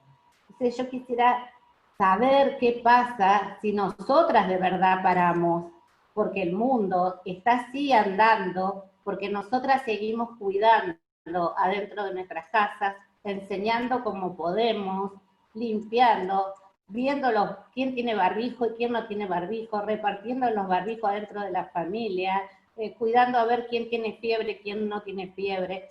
Creo que somos las grandes protagonistas de este mundo de pandemia. Y me parece que esto tenemos que decirlo, porque terminamos confundiéndonos nosotras mismas con que el mundo está parado. Me parece que hoy las chicas todas decían, las que estamos haciendo el trabajo, las que seguimos, este trabajo invisible. Y también, Rita, vos decías hoy, creo que el tema era el momento, ¿no? De la visibilización de este trabajo invisible. De verdad que el único modo de que el mundo se pare es si nosotras paramos. Si nosotras no paramos, seguimos. Porque esto sigue, creo que gracias al gran esfuerzo de todas las mujeres.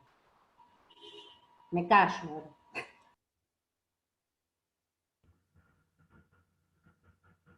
Bueno, Yo no estaba, sé si hay... yo estaba pidiendo la palabra justamente en el mismo sentido que Claudia, con la que coincido absolutamente de la primera a la última palabra que ha dicho, y si una motivación, no voy a repetir lo que ha dicho porque yo quería intervenir para decir lo que ella ha dicho, justamente que el capitalismo financiero, digamos, todo lo que tiene que ver con el ejercicio de hacer guita, es lo que está parado tal vez, o digamos amenazado o lesionado, pero no precisamente el mundo ni las mujeres. Pero sí me interesaba dejar en claro que nuestra prédica en relación a lo que significa la remuneración del trabajo de cuidado y doméstico, tiene que ver, es una mirada que es, digamos, altísimamente progresista y diría hasta de una mirada, si querés, marxista, es decir, las economistas marxistas son las que plantean que debe remunerarse, porque al ser remunerado dejaría de tener su condición y su naturaleza estrictamente femenina, porque sería objetivable y podría ser ejercido por cualquier persona que necesitare tener ese recurso, no necesariamente las mujeres. Entonces, cuando nosotros planteamos que debe remunerarse, como lo decía Evita en su momento, era justamente, primero, en función de la autonomía económica de las mujeres, y segundo, en función de desnaturalizar, de sacarle su condición y su naturaleza femenina. Ella decía, Evita decía que con las mujeres pasa lo mismo que con los pueblos y las naciones. Mientras no son económicamente libres, nadie les reconoce sus derechos. Y para nosotros ese es un lema fundacional, y me parece que en el mundo no debe haber violencia más tremenda desde que la esclavitud fue, entre comillas, digamos, abolida, que la de trabajar sin cobrar, que la de que se establezca como norma que vos trabajes sin que te paguen, y que eso sea una convención acordada mundialmente. Entonces, por eso, ese es el fundamento de nuestro planteo histórico de salario, jubilación, obra social y sindicato para las amas de casa. Quería hacer nada más esta aclaración. Pido la palabra. Yo había pedido la palabra, perdón, Silvia. Había pedido la palabra porque me quedé con algo que dijo Mariela, que estuvo muy bueno. Todas las exposiciones estuvieron muy buenas, claro, ¿sí? Pero Mariela dijo algo que me parece más que interesante. que es la cuestión de los medios de comunicación y cómo es el tratamiento que recibimos las mujeres en los medios de comunicación, ¿sí? Yo por supuesto hablo desde mi lugar, yo soy comunicadora, aclaremos, ¿sí? Y me parece que esa es una de las cuestiones que tenemos que tener en cuenta. Cuando yo era docente en la universidad planteaba ya esto como un problema.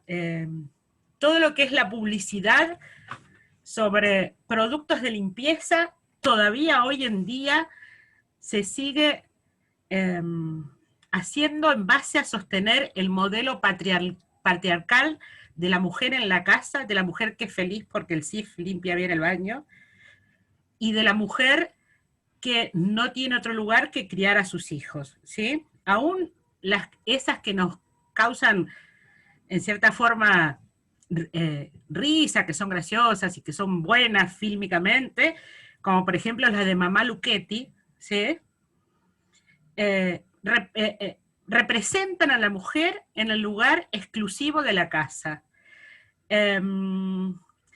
Y yo les decía por ahí a mis alumnos, son las encargadas de hacernos sentir la culpa por salir de casa, por no cumplir con ese rol, por no ser esa ama de casa perfecta, peinada, con un delantal divino, sí, que pasa el trapo y el piso queda maravilloso, ¿sí? Como si eso fuera posible, ¿sí? Sobre todo las que tenemos hijos, yo tengo 4, ¿sí? Para que el piso quede así hay que, ¿sí? No digo arrodillarse, pero hay que trabajar y no es broma. Y también, y esto lo digo no solo como comunicadora, sino como militante del campo nacional y popular, el papel que se le asigna desde ese mundo patriarcal y desde la derecha, ¿sí?, a nuestras compañeras militantes, ¿sí?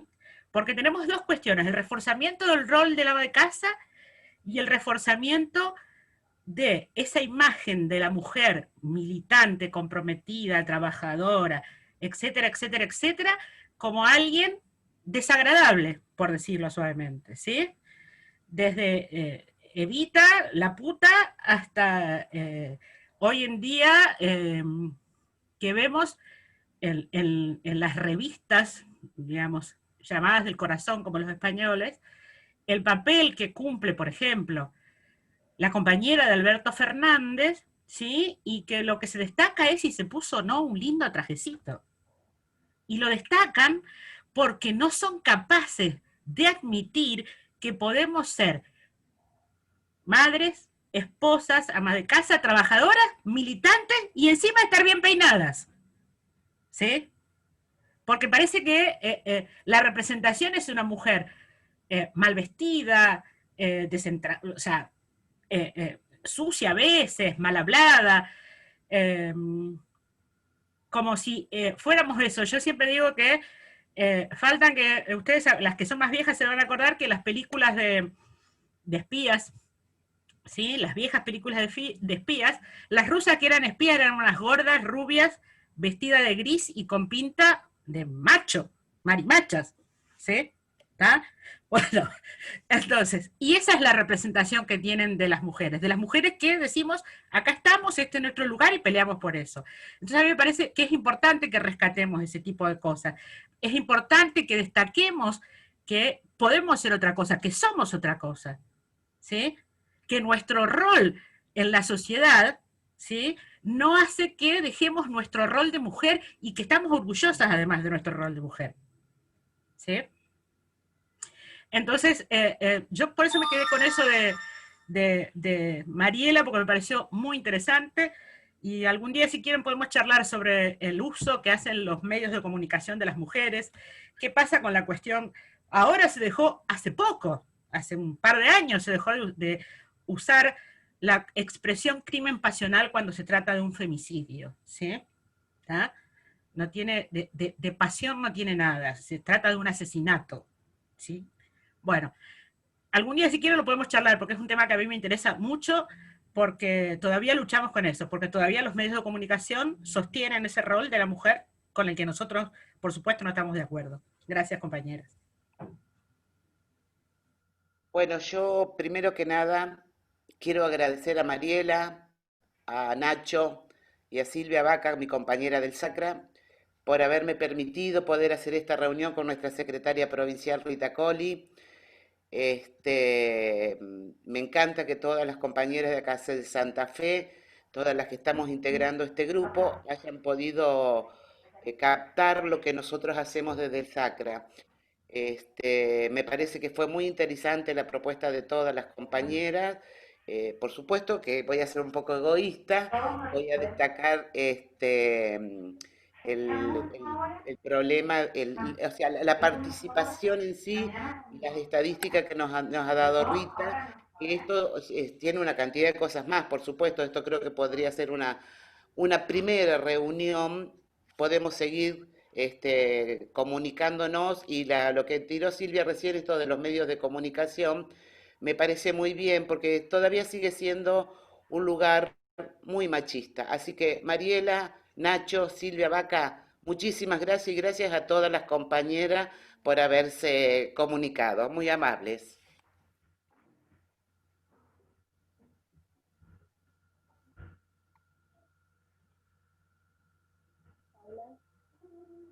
Activa el audio, Susana. Hola, Ahí está. hola. Yo quería agradecer, porque hoy me metí de lleno en la charla de saludar y todo lo demás, y tanto tiempo que no las veía.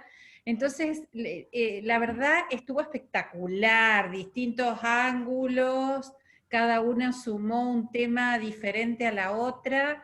En particular, Rita, al ser funcionaria y tener encima la pandemia, yo sé que destinar tanto tiempo a nosotras es un privilegio que nos has dado.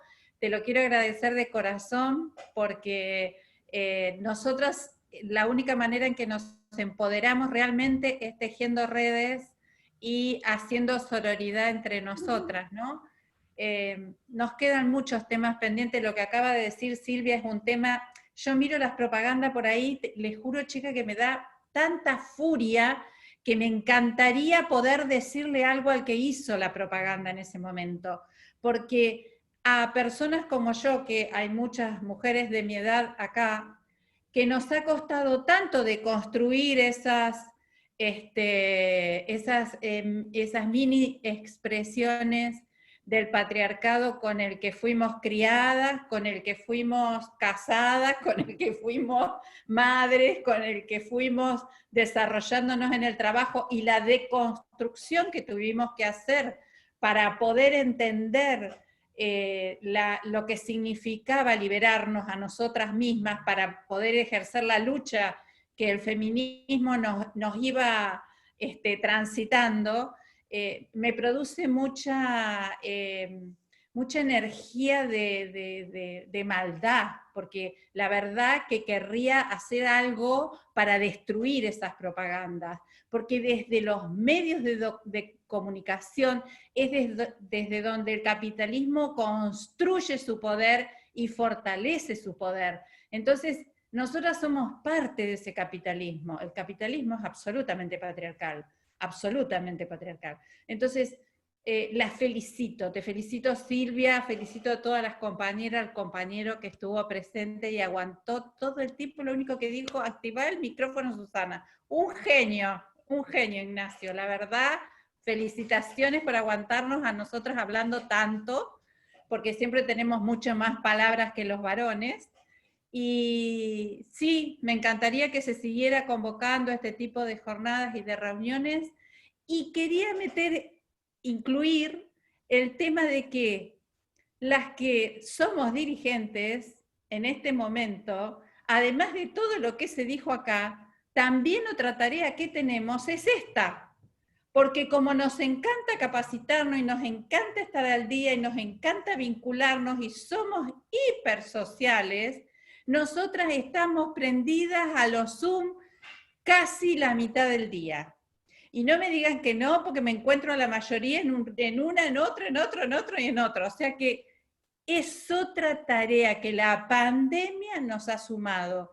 Porque antes, para ir a una reunión, o para estar en una reunión, en un ateneo, en un seminario, lo que fuera, teníamos que ir, ¿no? Teníamos que estar presentes. Entonces hacíamos una selección mucho más exhaustiva y si bien esto nos permite capacitarnos y nos permite aumentar nuestra empatía y alimentar amorosamente nuestros vínculos, porque lamentablemente la pandemia nos puso a la distancia, también nos impone nuevos trabajos, porque están los que sumo la plataforma que sea, perdonen que le estoy haciendo propaganda a una plataforma, en la plataforma que sea nos incorporamos porque queremos, también están las otras que tenemos que hacer por obligación, porque son parte de nuestro trabajo. Entonces, esto también suma responsabilidad y obligaciones a nuestra ser mujer y nuestra condición de género absolutamente femenino. Y quiero destacar a Paula, que ahí está con su hijo en brazos, ¿no? Cuando vemos a un varón con su hijo en brazos en una pantalla, en una plataforma haciendo una reunión. Jamás. Esta es la prueba evidente de todo lo que se habló hoy acá, de todo.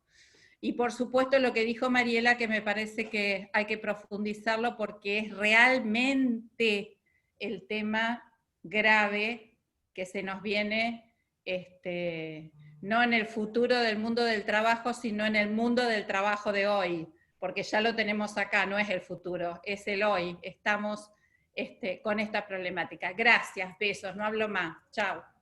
Las quiero a todas, los quiero, Ignacio, felicitaciones. Y cuéntenme cada vez que hagan una reunión de este tipo, no me importa la hora, el cansancio, lo que sea, aquí estaré.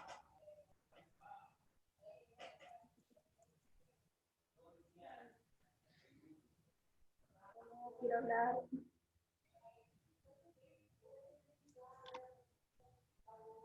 Hola. Sí, Laura.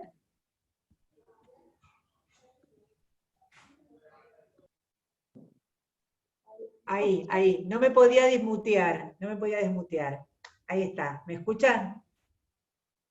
Bueno, se hizo larguísimo, chicas, la verdad que estuvo súper interesante, tantas cosas como para profundizar. Una cosa que habló Claudia, que es el tema del botón de pánico, que están a cargo las mujeres violentadas, y el cambio de la pulsera al agresor. Eso es fundamental, eso cambia la perspectiva de encima de que es violentada, tiene que hacerse cargo de su propia seguridad, que nunca llega. Otro tema muy interesante para desarrollar, y capaz vos, Susana, lo podés tratar más o averiguar más, es el tema de la anticoncepción a través del anticonceptivo de las mujeres. ¿Por qué se crea un anticonceptivo y se le obliga a la mujer a cuidarse cuando la mujer queda embarazada una vez al año y los tipos pueden embarazar todos los días de su vida? Con lo cual yo quiero que tiene que cambiar esa cabeza de que el que se tiene que cuidar con medicación para no embarazar mujeres es el varón, no y la mujer estar tomando cuestiones médicas que no tiene nada que ver. Por eso fui anotando cositas que me iba acordando mientras charlábamos. Somos todas mujeres dirigentes, vos bien lo decías, Susana, ser dirigente sindical en un universo de mayoría de varones es muy difícil, una tiene que estar demostrando 24 horas que es capaz, que puede. Las situaciones, cuando vos tenés, otra cosa que hablaba un poco Claudia, las decisiones siempre se toman un sábado en un asado con los tipos, y nosotras quedamos mirando, nos enteramos 2 días después. Es horrible, esa situación tiene que cambiar, por eso la paridad es fundamental. Esta primer paridad, a mi criterio, va a costar, porque los que van a terminar siendo mayoritariamente es todavía esta realidad heteropatriarcal que por ahora nos están medio manejando, pero eso también se va a depurar, así que tener paciencia, ya para la próxima vamos a ver. Me ha pasado que inclusive algunas mujeres que están en algunos lugares de gestión nacional y demás, tienen tantos pruritos con las que estamos a la par en algunas cuestiones también dirigiendo, que es más difícil de sostener y dialogar, porque están como celosas cuidando esa cuestión, pensando que una quiere el espacio de la otra, y el sol sale para todas. Acá hay espacio para todas. Acá el 20% de los varones se va a tener que retirar para dar un 20% más de mujeres que vamos a tener que ocupar los lugares y nos están exigiendo una situación que está fuera de contexto. ¿Qué es lo que están evaluando para ver qué de qué lugar? Eso hay que hablarlo. Y otra cosa que también me gustaría hablar, que yo un poquito hablé, son de las nuevas masculinidades. En este sentido, el varón tiene, así como las mujeres cargamos con toda esa situación de que somos las encargadas del cuidado, bla, bla, bla, y todo lo que ya sabemos, el varón también tiene sobre sí el peso del que es ser el proveedor, el que maneja el poder. No todos los varones tienen ese carácter, no todos los varones pueden, no todos los varones llegan. Eso deriva en varones angustiados, depresivos, y ahora con el avance de las mujeres más, porque los hacen sentir doblemente más que no pueden llegar. Esa cuestión hay que romperla también, porque el varón siente, o debería sentir humanamente, somos todos personas, digamos. Y el tratamiento tiene que ser desde el lugar de persona, hay que bajarle esa presión, porque eso también genera violencia. Eso también genera violencia. El varón tiene que entender que la economía familiar es para el hogar, para la estructura familiar, para quienes componen el hogar. Es muy importante eso. Y bueno, simplemente son esas cuestiones, así que me macheté como para decir,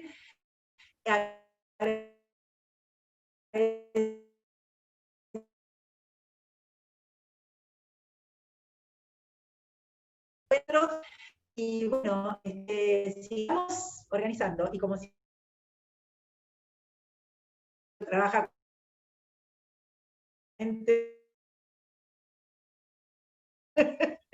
porque bueno, después se pone contento. Así que, gracias por permitirnos, gracias Silvia.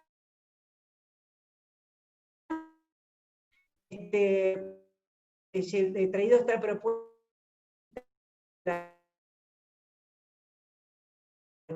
Ya no hablo.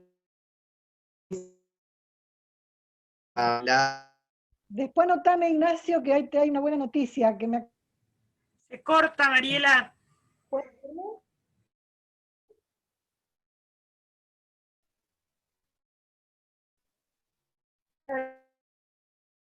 Sí. El impulso a este tipo de encuentros. Yo, si puedo, quería hacer un comentario, además de decirles que me ha encantado compartir con UPCN, a quien considero un gremio muy amigo desde las épocas de Alberto, digamos, al que he querido con toda mi alma, porque además yo soy santafesina, soy de allá. Decirles que salió el dictamen de paridad de la Cámara de Diputados. Es decir, me parece que es importante,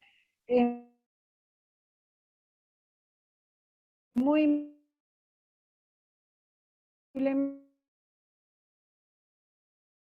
como la mejor ley no hay derecho. Entonces, salió el dictamen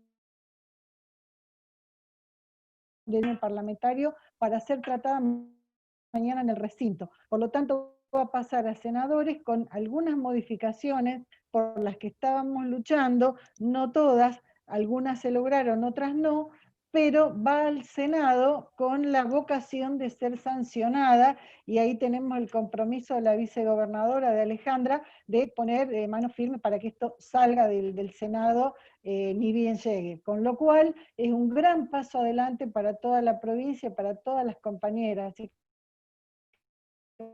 me parece que para terminar como broche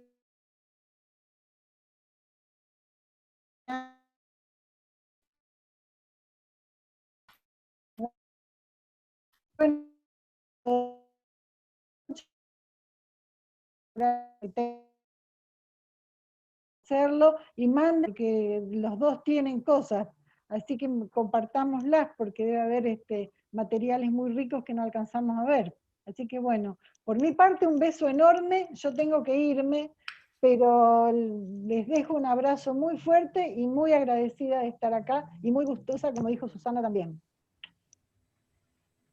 ¿Le parece que demos por terminada, compañera? Bueno. Gracias. Hizo entonces la reunión, un beso para todos, hermoso haberlo compartido. En las redes de Sacra está publicado. Gracias. Chao, gracias a todas. Chao. Chao. Chao a todas.